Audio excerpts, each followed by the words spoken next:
From Elks Lodge in Middlesboro, Kentucky, it's Shaolin Kung Fu with Randy Earle. And now, here's the host of the show, Randy Earle.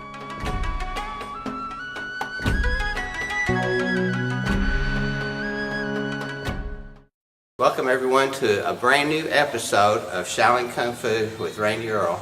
Once again, I'm your host, Randy Earle. I know that we've been in reruns basically since about Thanksgiving, but because of the holidays and everybody's schedule and everything, I thought it would be easier to do reruns.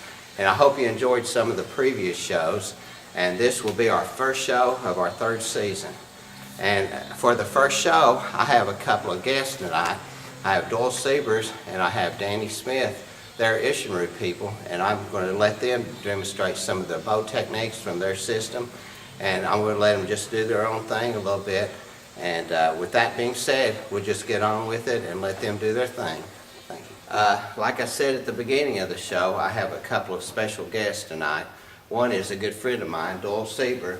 And Doyle Sieber is from a style of karate called Ishinru. And if you'll remember, we've had Mike Taylor down once or twice demonstrating some of the Ishinru katas. But Doyle is actually a master of the Ishinru system. And how long have you been doing it, Doyle? Around 36 years. 36 years.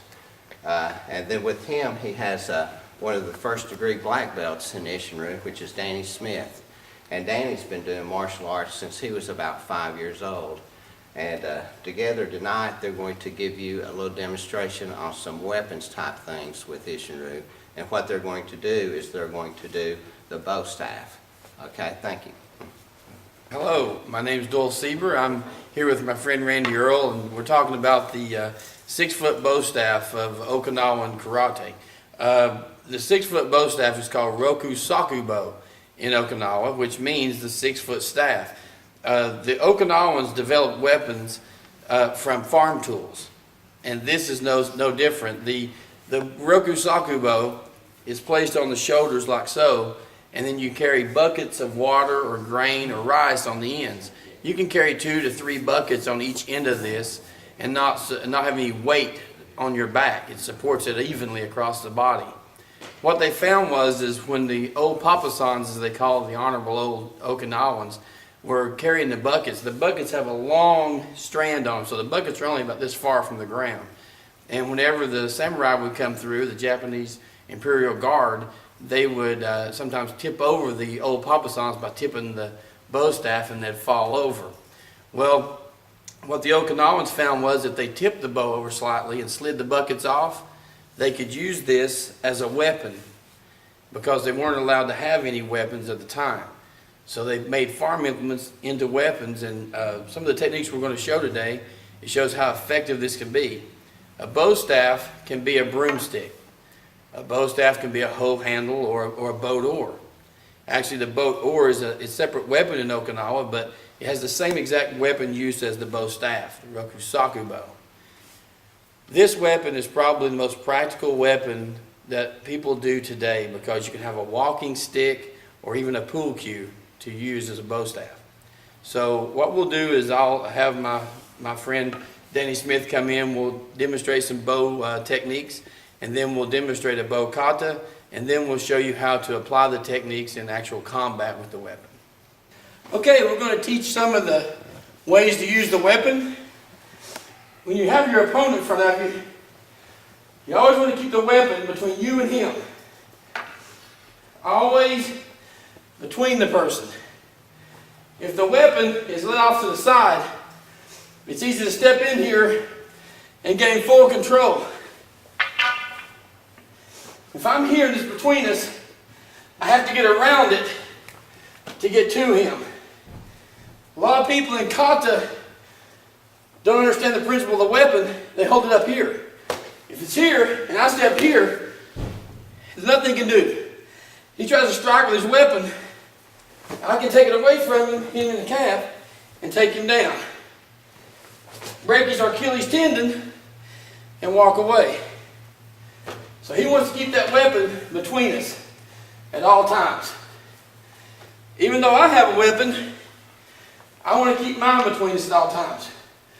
You should be trying to upset his control of his weapon at all times, trying to work something. work an angle.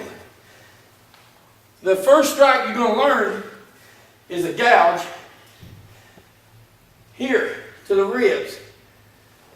A lot of times in kata, you see people make big circular movements to block these. The correct way to do it is bend your wrist. This little flip motion. If I try to stab Danny, that little flip motion makes it miss him completely. That's all it takes. It also sets him up to take out my hand. Simply. If you're doing a parry from this gouge to the inside, it's a curl and pull your elbow towards your hip. If the strike is to the outside, you do the same motion, but instead of pulling the elbow, you push the hand forward. See, the curl of the wrist is still the same. It's very solid. And he unleashes it right back down to the hand again. The weapon's not designed to block here and hit here. The fighting principles of the bow are to hit here and take out the hands. Once my opponent has had both hands taken out, it's easy to beat him up with a stick. If he has a weapon, we want to take it away from him first. It's just that simple. That's what you want to do. Now, strikes are fairly simple as well. A half strike is where the bow is even and the front hand projects forward. It can strike the knee, the rib, or the temple. These are your striking targets. The full strike is when the bow is twisted over and brought back around the outside. A lot of people do this strike through this direction, but don't develop the power. The power is developed by bringing it and pointing the end of the bow out and replacing it with the other end. So in that situation, a full strike still goes to the knee, still goes to the rib, and a full strike still goes to the temple. So same striking targets, two different options. I'm here, I can strike down low, pull it back around and strike low again. What this does is make him block and get his hands used so I can take advantage of his position. If he does a strike to my leg, I'm going to take and do a down block like so. With this bottom hand pushing across, there's power there. Push against me, Danny. And he can't move me. Relax. If I block this manner, it's hard for me to control the weight of the bow because this hand can't technically support me properly because the body mechanics do not function that way. There's no muscle structure to support the block. That's why the block's done this way. Any strike below the waist is always done with a sweeping motion across the body. Once the strikes go above the waistline, they're all done with a chest across movement. So instead of a groin across movement, it's a chest across. So when he strikes me in my ribs, I block this way. Now I can do this, push Danny, and just the body mechanics will keep that from working. I can use two fingers to keep this from moving. If I change these two fingers, then things start having problems. He goes to my head, same block. If he comes down on my head, I don't go up like this. Because now my weapon's up here, he can strike me low without me being able to get back to recover. I strike at a 45-degree angle from my chest, and once I hit it, I pop it back. It never stays up here. Strike down, Danny, and it's right here. My next movement will be a movement to get my bow back between Danny and myself. So when he strikes down, that's simple. And get me back where I need to be and get inside there. And that's pretty much the basic moves of the bow kata. There's nothing fancy at all about this weapon. It's direct movement. If I want to hit him with this end, I hit him with it. If I want to gouge him with it, I gouge him with it. Same with this thing, still the same in the bow, striking at all times. The bow is held in thirds. 1/3 of the way in, 1/3 of the way in, same amount on this end, center, and that end. And that allows you to use it with all these techniques. Some systems use the bow at the end of its reach. This is effective, and sometimes in our forms, we use it in this kind of reach. But this also creates unstable position with the bow where it could totter like this. I need the bow to be in full control so I know where it is at all times and how to use it effectively. Thank you. Okay, the Ishinryu kata, the first weapon kata you learn is Tokomini no Kun. Tokomini no Kun is reference to Tokomini. He was a martial artist in Okinawa who liked the bow kata and taught bow kata to the Okinawans that wanted to learn Kabuto. And this Tokomini no Kun means bow of Tokomini, the way Tokomini did the bow. And so this is our first bow kata, and I'll demonstrate the moves for you. This is how you learn how to use the weapon without hurting yourself or anyone else. So it's a one-man dance routine kind of thing with the bow. Here we go.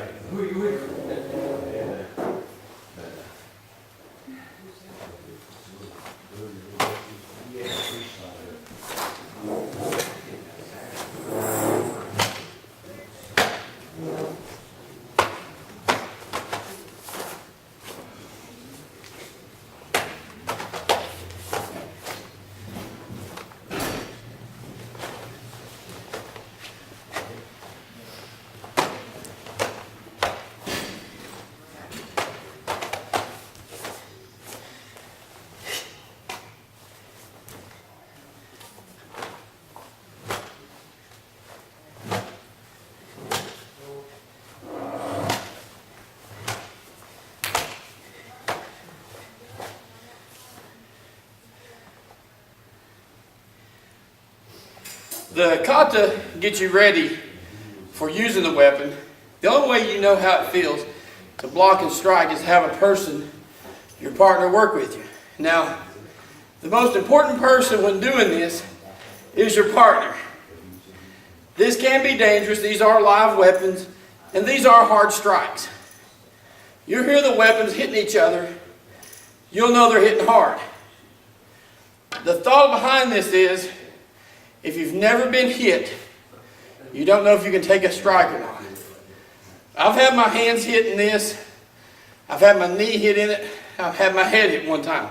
It didn't hit hard because I got a little piece of the bow on it, but you feel it. You feel it. So when we're doing this, we're mindful of the other person as much as ourselves. So we may hesitate so we don't hurt each other, but this is the way it's done. Now, we do have helmets, forearm and gloves, full Kabuto armor that we can fight with in this. We're going to show you the traditional way of bow kumite. Kumite means to fight with each other with the weapons. We have bow sai, bow kumite, learn how to use different weapons against different weapons. But today, the Rokusaku bow kumite. You ready, Danny?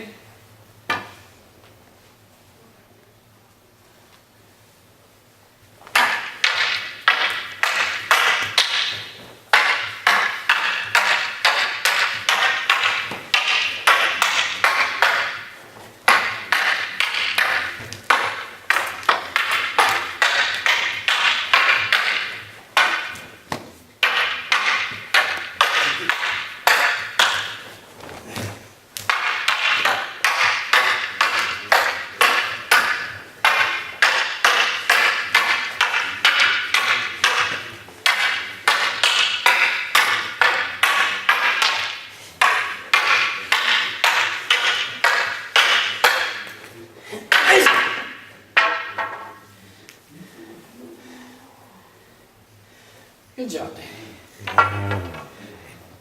Okay, we have demonstrated different uses of the weapon, but the weapon kata teaches us how not only to use the weapon, but how to defend the weapon. In Tokomini no Kun, there's a step back, step across, and fully pull back movement. In the Shishi no Kun no Da kata, There's a gouge, gouge, gouge. One kata teaches you how to defend the other kata. He's doing toko mini, doing the 3-stepping gouges. Here's Shishi no Kun, defending it. One kata versus another kata. Suishi was another instructor who taught weapons. He knew toko mini. He knew what toko mini did, so he designed his techniques to defend against them. There's a movement in a Roshibo kata which comes like this, and then comes up and does this. That's actually teaching how to do this. I'm here and he does a strike to my head. I'm weaponless, and this is what would happen. So when he steps in forward and does this down strike, I come back into in the Irashi position. Let me have the bow. Which showed me to be here. So this looks like this when he does it. Here, here, here. So when he does it, I take the weapon from him and hit him with it. And hit him an extra time just for good measure. The bow can be used in self-defense.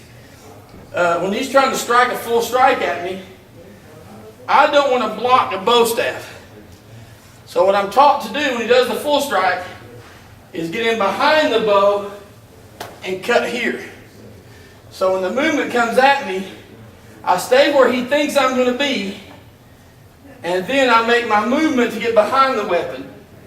Make sure the weapon clears me, shuffle through, take out a man with a bow staff. Just like in a big fighter, I can't stand at the end of his reach. I got to let the punch come, slip the punch, and get in where to do my damage. So when he's doing that kind of movement, that's what I do. One of the things you can do with the bow staff is if he hits you here with a strike, you don't want to block it here. This is where the power is given. It's generated from here, but all of the power is right here. If I block it here, broken hand, broken wrist, broken arm. He does it again, and I block it here, no power. Hit me as hard as you can with that damn right there. That's about all he's got. Here, a lot of power. And I'll show you the power he has up here. Here, same strike, dude. That's all he has. So when attacking a person with a weapon, he's coming at me here, does a strike, I get in here and pin it against his body. That's when I take my next move. Cut him out. So learning the bow kata techniques teaches you how to use the weapon, but also empty-handedly defend yourself against it.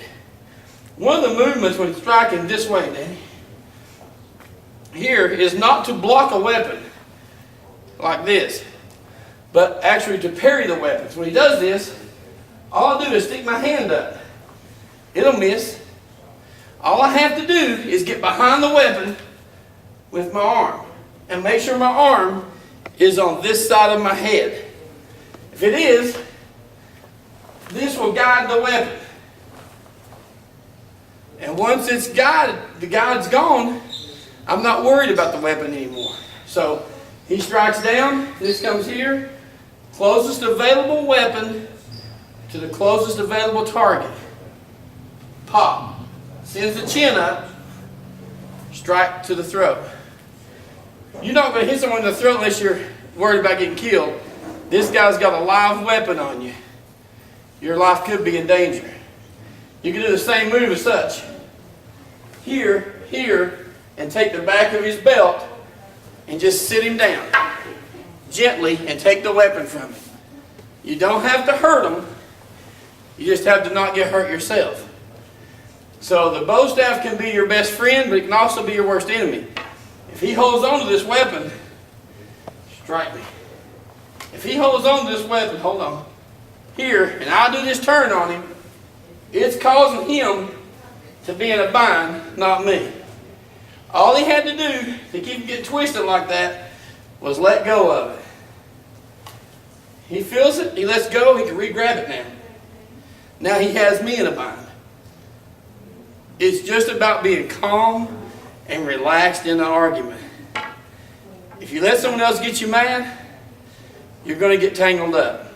Just stay calm. Enjoy life. Be happy. If somebody's upset, enjoy the fact you're not. And go home to your family, right? That's all. Thank you. Hey, I'd like to thank my guests, Doyle and Danny, for coming over and giving you a taste of some more martial arts. And I know that we've done Ishinru a couple of times because Mike Taylor's a good friend of mine. And but Master Sievers is over here today, and I wanted to take advantage of him being in town. And I'm glad that he came over, and you can see some actual real Ishinru and how it's applied and how you would use it in everyday life. So, Doyle, thank you very much. Thank you for having me, Randy. Appreciate Danny, it. thank you. And I hope that they'll come back again. Thank you very much. I hope you enjoyed our special guest tonight. And again, I'd like to thank Doyle Sievers and Danny Smith for coming over and showing you a little bit more of some different styles of karate. I know we do Shaolin Kung Fu, and you see that every week, but I hope you enjoyed that, and I hope to have them back in the near future, because Doyle's girlfriend said that he could talk forever, so we'll have him back. But with that being said, tonight's thought of the day: a wise person makes his own decision. A fool follows public opinion. See you next week.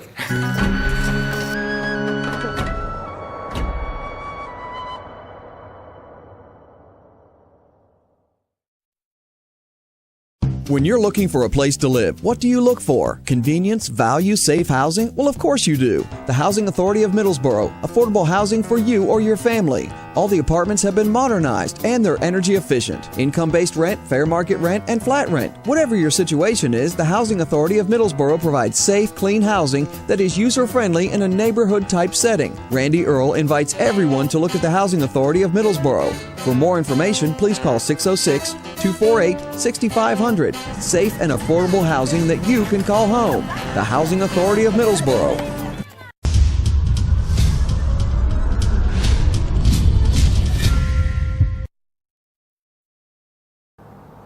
Putting the community first is what we do.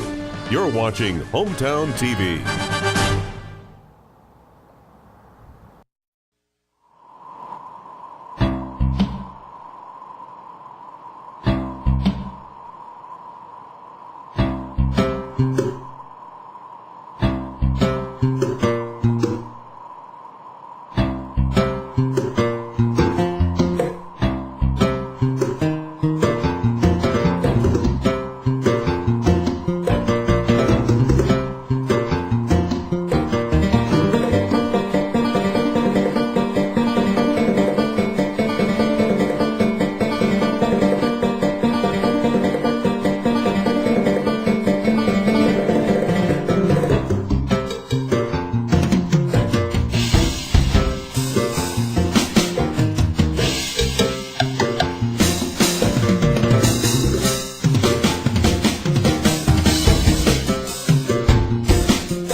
Sugar,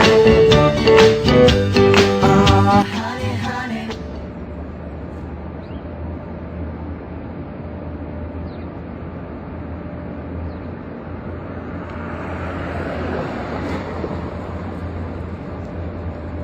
Lean on me when you're not strong, and I'll be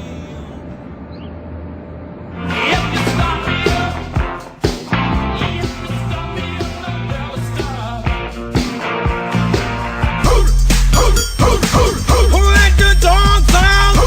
Who let the dogs out? Stop in the name of love. I am a rock. I am it all. Bad to the bone. Bad. Bad.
There is no need to wait for a sale at Long's Dollar and Up. Our merchandise is priced low every day. Need party supplies? Long's Dollar and Up is your party supply headquarters. We stock helium balloons, hats, bows, and wrapping paper, tablecloths, servingware, and more. You can also find your favorite craft supplies at Long's Dollar and Up. Everything from acrylic paint to lettering. And don't forget our floral and baby gifts too. Long's Dollar and Up, next to Long's Pick Pack, Pineville. This is Steve. He did his taxes at Jackson Hewitt and just found out how much he would be getting back this year. Want to feel as excited as Steve at tax time? Jackson Hewitt's how you do it. Get started early. Offices open January 2nd.